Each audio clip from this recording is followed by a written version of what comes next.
أعوذ بالله من الشيطان الرجيم. بسم الله الرحمن الرحيم. لقد كان لكم في رسول الله أسوة حسنة. صدق الله المولانا العظيم. عطر اور خوشبو اور پرفیوم کے بارے میں رسول اللہ صلی اللہ علیہ وسلم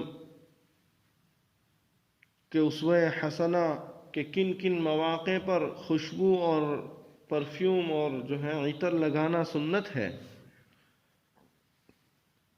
اس بات کا تذکرہ ہو رہا تھا۔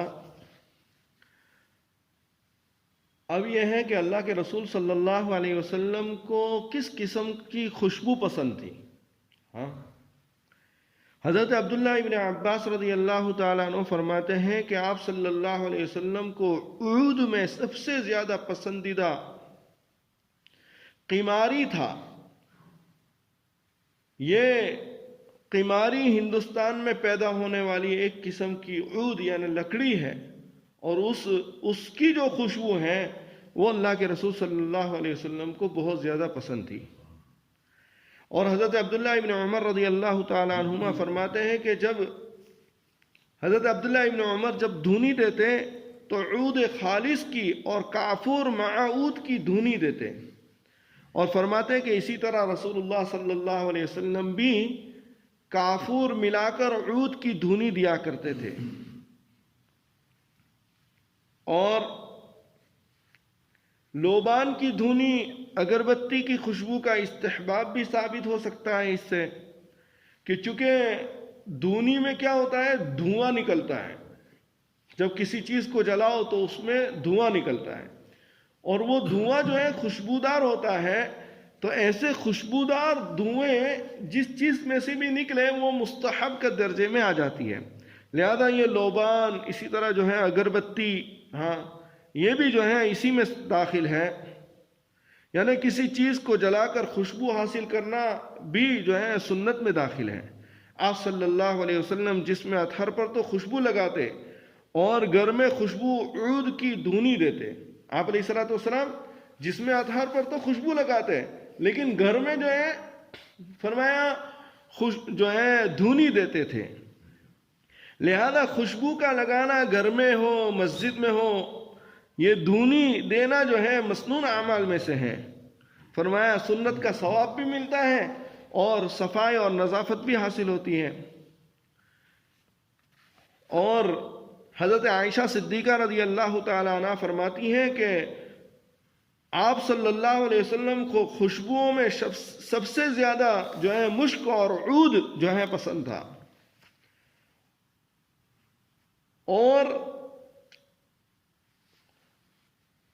حضرت ابو موسیٰ اشعری رضی اللہ تعالیٰ عنہ فرماتے ہیں کہ رسول اللہ کہ ایک آدمی آپ صلی اللہ علیہ وسلم کی خدمت میں آیا، اور پھر آپ صلی اللہ علیہ وسلم سے بیعت بھی ہوا۔ آپ نے ان کو دیکھا تو ان پر زرد رنگ تھا۔ آپ نے بیعت سے انکار فرما دیا اور فرمایا کہ مردوں کے لیے وہ خوشبو ہے جس میں خوشبو غالب ہو اور رنگ ہلکا ہو، اور عورتوں کے لیے وہ خوشبو ہے جس میں خوشبو کم ہو اور رنگ غالب ہو۔ معلوم یہ ہوا کہ عورتیں جو خوشبو لگائیں اس میں رنگ زیادہ غالب ہونا چاہیے، خوشبو نہیں، اور اس کی بہترین چیز مہندی ہے۔ معلوم یہ ہوا کہ عورتوں کے حق میں خوشبو اور پرفیوم لگانا ہی نہیں ہے۔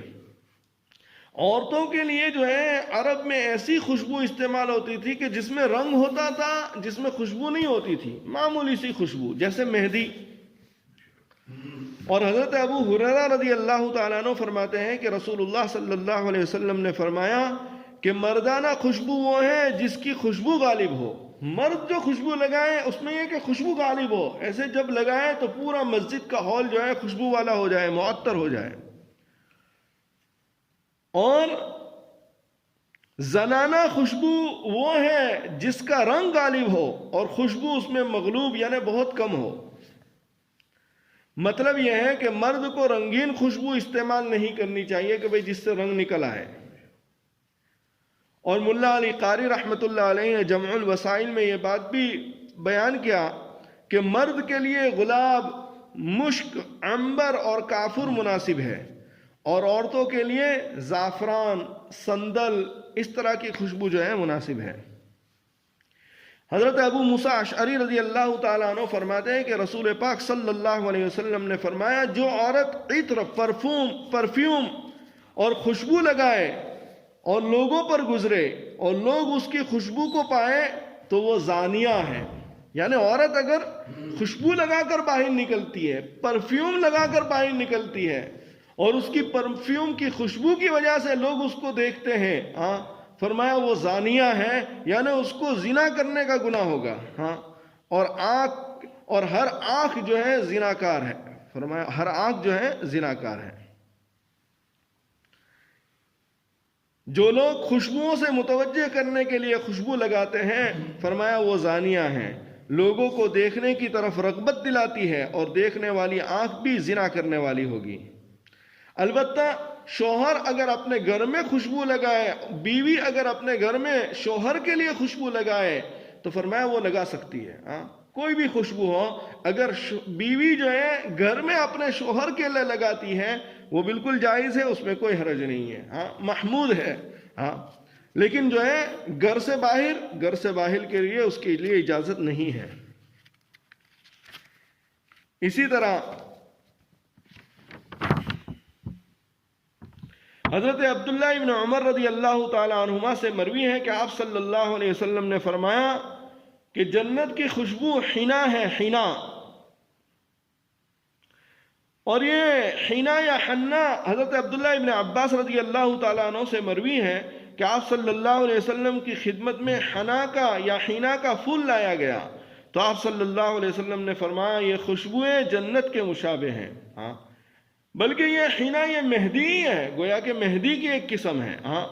ہمارے یہاں بچپن میں تو ہمیں اچھی طرح یاد ہے کہ حنا مہدی جو ہے یہ جو ہے بہت زیادہ، اور ہم نے خود بھی دیکھا کہ وہ ایک پتے ہیں یا ایک پھول ہے، فرمایا اس کے اندر سے جو ہے یہ مہندی جو ہے بنتی ہے، تو نیچرل ہے، تو ظاہری بات ہے اس کے لگانے کے فائدے بھی ہیں۔ اور ایک روایت میں یہ بھی آتا ہے کہ حنا جو ہے درد سر کے لیے بھی مفید ہے، اور حضرت عائشہ رضی اللہ تعالیٰ عنہ کی ایک روایت میں ہے، مسند احمد میں اس کو روایت کیا کہ آپ صلی اللہ علیہ وسلم کو حنا کا رنگ تو پسند تھا مگر اس کی خوشبو نہیں، یعنی یہ مہدی ہی ہے، کہ آپ علیہ السلام کو اس کا کلر تو پسند تھا لیکن اس کی بو اچھی نہیں لگتی تھی۔ اور حضرت ابو عثمان مہدی رضی اللہ تعالیٰ عنہ کہتے ہیں کہ رسول اللہ صلی اللہ علیہ وسلم نے فرمایا جس کو ریحان دیا جائے اس کو چاہیے کہ لوٹائے نہیں، اس لیے کہ اس کی اصل جنت سے نکلی ہے۔ ریحان کسی بھی خوشبو کو کہا جا سکتا ہے، فرمایا جو خوشبو کے لیے استعمال ہو، لیکن وہ نیچرل ہو، یہ جو ہے ایسنس اور اس طرح کی چیزیں نہ ہو۔ جنت سے ہونے کا مطلب یہ ہے کہ بھئی جنت میں خوشبو ہی خوشبو ہے، مہک ہی مہک ہے، اس لیے جو ہے اس کو جو ہے ایسے جنت سے کہہ دیا ہے کہ بھئی ہر خوشبو کی ابتدا جنت سے ہوئی ہے، اس لیے جو ہے اس کو جنت سے کہا ہے۔ یہ نہیں کہ فی نفسی وہ عطر یا وہ خوشبو جنت سے ہے، نہیں، اس کا مطلب یہ نہیں، اس کا مطلب یہ ہے کہ اصل خوشبو کی ابتدائی جنت سے ہے، اس لیے جو ہے اس کو جنت سے کہا گیا۔ اور حضرت زینب رضی اللہ تعالی عنہا سے روایت ہے کہ آپ صلی اللہ علیہ وسلم نے فرمایا کہ لوگوں کا اکرام کرو، اور فرمایا کہ افضل طریقہ اکرام کا عطر ہے، عطر ہے، اگر آپ کے پاس کوئی آئے آپ اس کو خوشبو لگا دو، فرمایا یہ اس کا اکرام ہے۔ اور اگر کوئی آپ کو خوشبو دے رہا ہے تو وہ آپ کا اکرام کی وجہ سے دے رہا ہے، آپ سے محبت کی وجہ سے دے رہا ہے۔ اگر آپ کو چلو کوئی تکلیف ہے تب بھی جو ہے نہ کہنا جو ہے اچھا نہیں ہے، بس ذرا سا اس میں ہاتھ میں لے لو اور جو ہے اس کو جزاک اللہ کہہ دو۔ معلوم یہ ہوا کہ بھئی عطر اور خوشبو جو ہے یہ اللہ کے رسول صلی اللہ علیہ وسلم کو بہت ہی زیادہ محبوب۔ حضرت انس رضی اللہ تعالیٰ عنہ سے مروی ہے کہ آپ صلی اللہ علیہ وسلم کے پاس ایک ڈبہ جسے عطر دان کہا جاتا تھا، جس سے آپ صلی اللہ علیہ وسلم عطر لگایا کرتے تھے، آپ علیہ السلام اس سے خوشبو لگایا کرتے تھے۔ معلوم یہ ہوا کہ آپ علیہ الصلوۃ والسلام جو ہے خوشبو کو بہت زیادہ پسند فرماتے تھے، ہاں، اور جو ہے اس کی وجہ سے خاص جیسے سرما رکھنے کے لیے سرما دانی ہوتی ہے، اسی طرح جو ہے آپ علیہ الصلوۃ والسلام کے پاس عطر رکھنے کے لیے عطر دانی ہوا کرتی تھی۔ اور حضرت ابو سعید خدری رضی اللہ تعالیٰ عنہ سے مروی ہے کہ آپ صلی اللہ علیہ وسلم نے فرمایا کہ مشک تمام خوشبوؤں میں سب سے زیادہ بہتر ہے۔ اب اصل مشک اور مشک جو ہے وہ تو جو ہے ہیرن کا جو ہے نافع ہے، اس کو کہتے ہیں۔ یہ اس وقت بہت عام تھا، اس لیے آپ علیہ الصلوۃ والسلام کو وہ زیادہ جو ہے فرمایا پسندیدہ تھا۔ لیکن اب تو اس کی قیمت پتہ نہیں بہت زیادہ ہوگی، اور ملتا بھی ہے نہیں ملتا ہے بہت مشکل ہے۔ حضرت ابو سعید خدری رضی اللہ تعالیٰ عنہ کی ایک روایت میں ہے کہ آپ صلی اللہ علیہ وسلم سے مشک کے بارے میں پوچھا گیا تو آپ نے فرمایا وہ تمام عطروں میں سب سے بہتر ہے۔ لیکن آج یہ عطر اور خوشبو والی سنت بھی ہم سے جاتی رہی ہے۔ بہت کم حضرات ہیں، ہمارے ہر ایک کے جیب میں موبائل بھی ہوگا، موبائل کا کیش بھی ہوگا، سب کچھ ہوگا، لیکن مسواک، خوشبو جس سے سنت ادا ہوتی ہے اور جس کو پاس رکھنا سنت ہے، یہ نہیں ہوتی ہے۔ معلوم یہ ہوا کہ ہر انسان اپنے رجحان کے مطابق اپنی دلچسپی کے اعتبار سے ہر چیز کو رکھتا ہے۔ ہر بندے کی جو چوائس ہوتی ہے نا، وہ اپنے چوائس کے مطابق رکھتا ہے۔ معلوم یہ ہوا ایسا لگ رہا ہے کہ اس وقت جو ہے ہمارے دلوں میں سنتوں کی کوئی عظمت نہیں ہے، ہمارے دلوں کے اندر جو ہے سنت سے محبت کم ہے۔ اللہ کے رسول صلی اللہ علیہ وسلم جس چیز کو پاس رکھنا پسند کرتے تھے، ہم اس کو ہمارے پاس ہوتا ہی نہیں ہے۔ بہت کم حضرات ہوں گے۔ شروع میں جب میں چھوٹا تھا اس وقت میں سوچتا رہتا تھا کہ یہ جتنے علماء ہیں وہ ساتھ کنگھی رکھتے ہیں، میرر رکھتے ہیں، جیب میں دیکھو تو تسبیح ہوگی اور جو ہے خوشبو عطر کی بوتل ہوگی اور پھر اس کے ساتھ مسواک ہوگا۔ تو جب چھوٹا تھا اس وقت تو اس کا پتہ نہیں تھا، لیکن میں پھر بھی جو ہے اپنے ساتھ رکھتا تھا، پھر بھی جو ہے اپنے ساتھ خوشبو اور مسواک اور یہ چیزیں رکھتا تھا۔ بعد میں اس کا پتہ لگا کہ بھئی یہ چیزیں اپنے ساتھ رکھنا سنت ہے۔ سفر اور حضر میں مرر اور کنگھی، کوم، اور جو ہے اس کے ساتھ جو ہے آئل جو سر میں ڈالا جائے، اسی طرح جو ہے یہ سرما دانی ہے، اسی طرح جو ہے یہ مسواک ہے، اسی طرح جو ہے یہ عطر ہے، یہ چیزیں رکھنا جو ہے سنت ہے، یہ چیزیں رکھنا سنت ہے۔ تو اللہ تعالیٰ جو ہے ہمیں اس کی توفیق عطا فرمائے۔ اصل میں ہم سنت سے بہت دور ہوتے جا رہے ہیں، اور اگر یہ سنتیں ہم سے آہستہ آہستہ نکلتی چلی جائے گی تو ہماری اگلی نسلوں کا تو پتہ نہیں کیا ہوگا۔ اس لیے افسوس ہے کہ آج امت اس محبوب سنت سے غافل ہے۔ اولاً تو عموماً عطر کا استعمال نہیں کرتے ہیں تو لوگ پرفیوم استعمال کرتے ہیں، اور اگر کوئی کرتا بھی ہے تو صرف بقرعید یا عید پر استعمال کرتا ہے۔ حالانکہ کل گزشتہ ذکر کیا تھا کہ کن مواقع پر عطر اور خوشبو لگانا سنت ہے۔ فرمایا جب آدمی تازہ وضو کرے اس کے بعد سنت ہے، جب آدمی نماز کے لیے مسجد میں آئے، فرمایا یہ سنت ہے، کوئی محفل ہو، حدیث کا درس ہو یا تعلیم ہو اس میں لگانا سنت ہے، جمعہ اور عیدین کے موقع پر لگانا سنت ہے۔ فرمایا اسی طرح جو ہے تہجد کے وقت جب آدمی نماز کے لیے اٹھے اس وقت لگانا سنت ہے، بیوی کے پاس جب جائیں اس وقت لگانا سنت ہے۔ لیکن ہم لوگ کیا کرتے ہیں، باہر جب جانا ہوتا ہے نا تو ہم جو ہے خوشبو لگاتے ہیں تاکہ لوگوں کو پتہ لگے کہ میں کتنی بہترین خوشبو استعمال کرتا ہوں، کتنا قیمتی میں پرفیوم استعمال کرتا ہوں۔ تو یہ تو ہمارا جو ہے ذہن بن چکا ہے۔ اللہ ہماری حفاظت فرمائے۔ عطر جو محبوب سنت ہے اس پر جو ہے روپیہ لگانا، ہم سوچتے ہیں سستے سے سستا عطر مل جائے، پاؤنڈ کی 2 شیشیاں مل جائے، پاؤنڈ کے 2-3 مسواک ملتے ہیں وہ بھی ہم نہیں رکھتے ہیں۔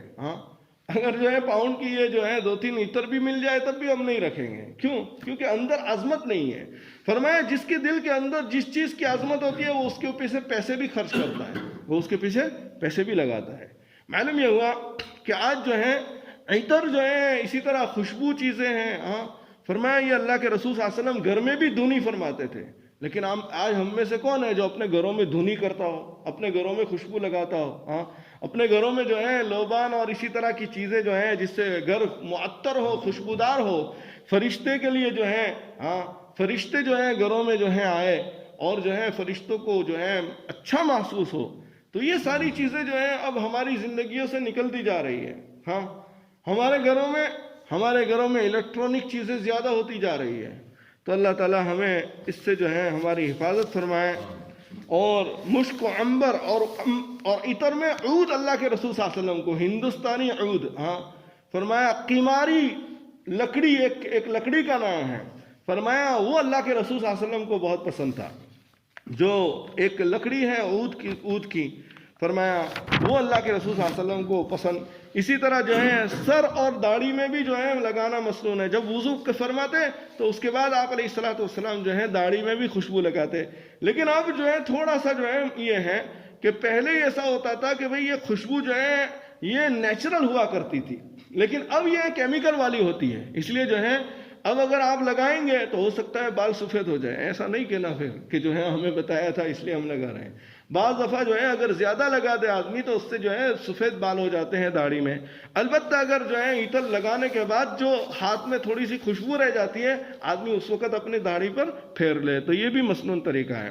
حضرت عبداللہ ابن عمر رضی اللہ تعالیٰ عنہ فرماتے ہیں کہ آپ صلی اللہ علیہ وسلم داڑھی اور سر مبارک پر فرمایا خوشبو لگاتے تھے، اور حضرت سلمہ ابن اقویٰ رضی اللہ تعالیٰ عنہ فرماتے ہیں کہ مشک کو لیتے سر اور داڑھی پر بھی آپ علیہ الصلوۃ والسلام لگاتے ہیں، حتیٰ کہ حضرت ماں عائشہ رضی اللہ تعالیٰ عنہ فرماتی ہیں کہ اللہ کے رسول صلی اللہ علیہ وسلم کی مانگ میں خوشبو کے نشانات جو ہے دیکھ رہی ہوں۔ ہاں یعنی یہ سر ہے، سر میں جو آپ علیہ الصلوۃ والسلام کے بال ہوا کرتے تھے، تو آپ علیہ الصلوۃ والسلام ایسے درمیان میں مانگ رکھتے تھے، ناک کے بالکل اوپر، اور بالوں کو ایسے کرتے تھے، آج تو ہم ایسے اسٹائل سے آگے رکھتے ہیں نا، وہ ایسے کرتے تھے، ایسے یہ درمیانی مانگ میں بھی جو ہے خوشبو لگایا کرتے تھے۔ اور حضرت عائشہ فرماتی ہیں کہ میں اچھی طرح دیکھ رہی تھی کہ اللہ کے رسول صلی اللہ علیہ وسلم کی اس مانگ میں خوشبوؤں کے نشانات ہوا کرتے تھے۔ معلوم یہ ہوا کہ آپ علیہ الصلوۃ والسلام کا یہ طریقہ رہا۔ اللہ تعالیٰ جو ہے ہمیں بھی اسی طرح خوشبوؤں کو استعمال کرنے والا بنائے جس طرح اللہ کے رسول صلی اللہ علیہ وسلم نے استعمال فرمایا۔ اور اصل مقصد خوشبو اس وقت لگائی جاتی ہے جب اللہ کے سامنے کھڑا ہونا ہوتا ہے۔ ہاں فرمایا یہ اصل جو ہے وقت ہے، اب وہ نماز ہو، وہ جو ہے تلاوت ہو، وہ جو ہے حدیث ہو، کوئی بھی چیز ہو، اللہ تعالیٰ جو ہے ہمیں اس پر عمل کی توفیق عطا فرمائے۔ اللہم صلی علی سیدنا و نبینا و حبیبنا و شفیعنا و مولانا محمد وبارک وسلم۔ الہ العالمین ہمیں بھی جناب رسول اللہ صلی اللہ علیہ وسلم نے جس طور پر عطر اور پرفیوم اور خوشبو استعمال کی، اسی طور پر ہمیں بھی کرنے کی توفیق عطا فرما۔ ہمیں اپنی نیتوں کی درستگی کے ساتھ ہر عمل کو کرنے کی توفیق عطا فرما۔ اللہم صلی علی محمد وعلی آل محمد کما صلیت علی ابراہیم وعلی آل ابراہیم انک حمید مجید۔ سبحان ربک رب العزت۔ اعوذ باللہ من